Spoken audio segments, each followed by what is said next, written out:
morning, or depending on when you're watching this, good afternoon, good evening, or good night. My name's Ross, and as always told, out of Voice of Radio. So today we need to take a look at some big Pokemon TCG news. While I was casting the World Championships on the official English language stream today, the Japanese language stream went and dropped the reveal for Raging Surf. And I told you this was coming because, of course, the other day I showed you how it had literally gone up for lottery sale over on the Pokemon Center Online, and there is absolutely no way they put it up for lottery sale on the Pokemon Center Online and then wait like a week or two to actually let you, see what the set is. So there was no way this wasn't being revealed today. It was revealed today, and this looks fun. And of course, with a new set, we've got a couple of new Tera EXs, including Tera Garchomp EX, who of course we were warned was going to be coming. That is something that we were told was going to be in the set. Now, as it stands, it is releasing as expected on the 22nd of September. It is going to have 62 cards plus secret rares, and everything else is pretty much as we would expect. Now, translations here are from me, but I did check with a lovely Antoine Boulet, except one of them I actually checked in person with David, just to make sure I wasn't doing a stupid. So starting off then, we've got Garchomp EX, 1 fighting energy, 160 damage, attach up to 3 fighting energy from your discard pile to your bench Pokemon in any way you like. Now you're a water Pokemon here, Tera type, water Pokemon, that makes perfect sense. Also note that you've got free retreat, which is awesome. The thing is, this is single energy, which I love, and it does good damage, which I love, and it attaches free fighting energy from your discard pile to your bench in any way you like, which I love. But then the problem we've got is you're a stage 2 and you're not actually one-hit KOing anything. If you're hitting for weakness, you are. Otherwise, you're 2-hit KOing with a stage 2, and it's a little bit awkward. I cannot help but compare this card to Charizard. Because, of course, Charizard, when you evolve into it, you get to attach free energy. Now, admittedly, that is a one-shot deal when you evolve. It is not the same as having it every time you attack. But you've then got a significantly more powerful attack. And it's from your deck, not from your discard pile, which means you don't have to get the energy in your discard if you have a fast Charizard. And I don't know, I like Garchomp, but I feel like Charizard might be slightly better. Otherwise, we've got 2 energy, and we discard 2 from this Pokemon, and you do 120 damage to one of your opponent's Pokemon. Get 2 energy on, discard them, 120. I like that we can do 120 anywhere. I love that we can go after the bench, but 120 isn't a relevant number like it used to be, so I do worry this is going to end up being a little bit weak. I'm giving Garchomp between 3 and 4 Wassies. We don't give half Wassies. That would be barbaric. It's not that I don't like this card. I do like this card. It's just that it's a stage 2 in a format which still isn't particularly nice for stage 2s. The ones we see are very much exceptions. And at the end of the day, I think Charizard is probably just better at doing what Garchomp does, which makes me sad because I love Garchomp. But we've also got ourselves a Froslass EX, and this one here is coming through as a grass type. 250 HP as a stage 1. I should say Garchomp was 320, which was about as high as you get, honestly. Well, I suppose you got up to 340, but it's still very high. Froslass is 250, pretty standard for a stage 1 EX, and you've got a really interesting ability. If this Pokemon is in the active spot and is knocked out, flip a coin. If heads, your opponent takes 1 less prize card for that KO. And here's the thing. 50% of the time, you are going to be giving up a single prize here rather than 2 for a 250 HP Pokemon. And actually, making your opponent take down a 250 HP Pokemon for a single prize is great when you flip heads. If you don't flip heads, then your opponent is going to be able to just take the 2 prizes like normal, and I'm not sure how reliable this is going to be.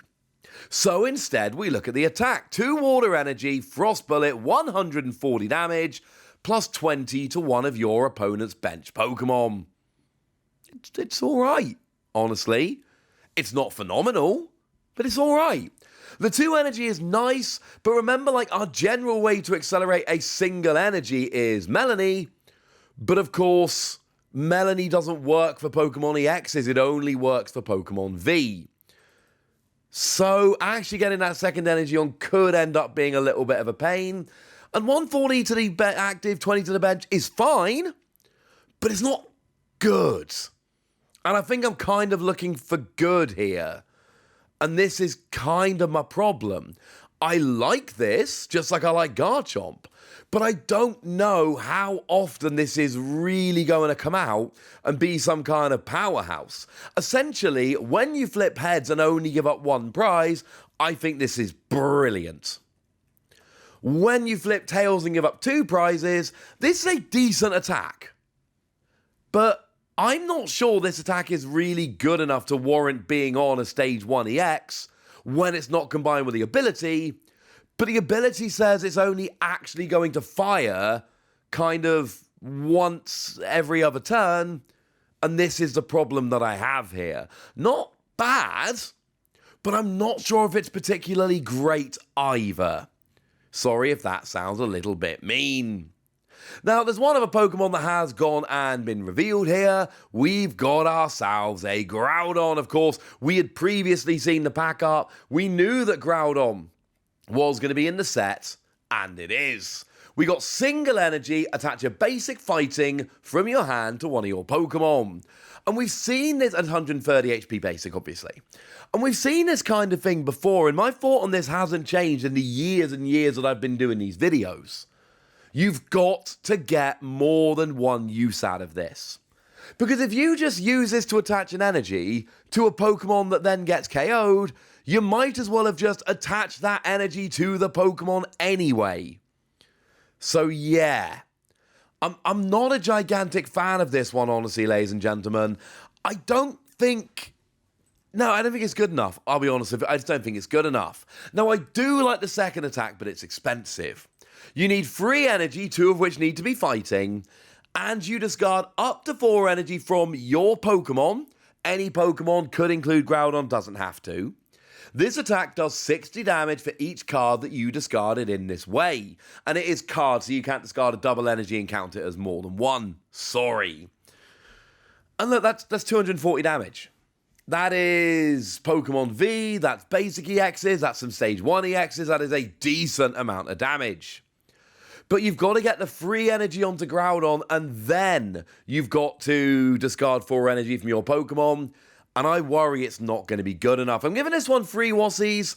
It's not that I don't like it, it's that I don't think it's really good enough compared to a lot of what we've got in the format. Now, everybody loves Larry. I love Larry. I'm assuming you love Larry, because, as previously mentioned, everybody loves Larry. And now we've actually got a proper Larry card. The first proper Larry card that we've seen in the Pokemon TCG so far. And what we've got here is one that took me way too long to translate, and then I checked with David and he confirmed that eventually I did have it correct. Flip a coin. If heads, search your deck for up to 2 Pokemon, reveal it, and put it into your hand. If tails, search your deck for 1 basic Pokemon, reveal it, and put it into your hand, and then shuffle your deck. It is a little uninspiring, because the thing is, if you flip tails, this is a slightly better nest ball. Now, it is actually a slightly better nest ball, because remember, nest ball forces you to put the card directly onto your bench. Here it goes into your hand, so coming into play abilities will activate. Take something like a Luminion, for instance. Luminion doesn't get the ability off of nest ball because it goes straight to the bench, but off of a Larry, you would be able to get it, and then use the supporter next turn, because Larry is a supporter. Searching for any 2 Pokemon with no downside other than the fact that it's your supporter for the turn, I can totally get behind. But that's only if you flip heads. If you flip tails, this is basically an item card. So it's basically either 2 very good item cards, search for any 2 Pokemon, or it's a bad item card, search for any 1 basic. I think there will be people that play this because I think there's reason to be excited about it. But just to be clear, I don't think this is quite good enough. But there will be decks that play it. You've just got to be able to deal with the fact that you're sometimes going to flip tails. So I'm going to again give this one 3 Wassies. It's not terrible, but it's okay. What I will say is, decent chance of a special illustration rare Larry, and I think we can all agree that would be awesome. And then we can finish off here with RIKA, another supporter card. We're seeing a character for the first time. Look at the top 4 cards of your deck, put 2 of them into your hand, shuffle the remaining cards, and place them at the bottom of your deck. And here's the thing. This is not as good as a draw 4, but it's as good as we are ever going to get. Pokemon have made it exceedingly clear over the past few years that you cannot draw 4 cards without some kind of downside. That has been a hard and fast rule for a while. So here, you're not drawing 4, but you're getting the best 2 cards out of the top 4 cards of your deck. Now, the fact that you shuffle and put them on the bottom of your deck is good because it means you don't lose stuff like special energy or supporters you might want later. But actually, sometimes decks do play from the discard. You want to attach energy from the discard, do damage based on Pokemon in the discard, etc. And actually, that would be a decent advantage sometimes in some decks. I'm giving this one between 3 and 4 Wassies. We don't give half Wassies. That would be barbaric. What we've got here is 5 new cards, all of which are very interesting. I don't know if any of them are game-breaking. I don't know if any of them are stunning or phenomenal. I think they're good, and I think there's some love to be had here. But I also think we need to wait for Gholdengo, because I think Gholdengo could be a game-changer. I have nothing to base this on and no proof whatsoever, so feel free to take that with a gigantic helping of salt. So there we go, ladies and gentlemen. New set, release date, bunch of new cards, and now it's over to you guys. Tell me what you think about this. Tell me how excited you are. Tell me anything you want to tell me in the comment section. Go nuts! Be nice! And then make sure you like this video, subscribe to this channel, follow me on Twitter at @TheWassie. That's where we talk about Pokemon and card games and Pokemon card games, all kinds of fun things. And please do consider checking out patreon.com/PTCGradio, where you can support the channel, get some bonus podcasts and all kinds of fun things. But by far the most important thing as always, look after yourselves till next time, would ya? Thank you very much for watching. My name's Ross, and you've been watching PTCG Radio.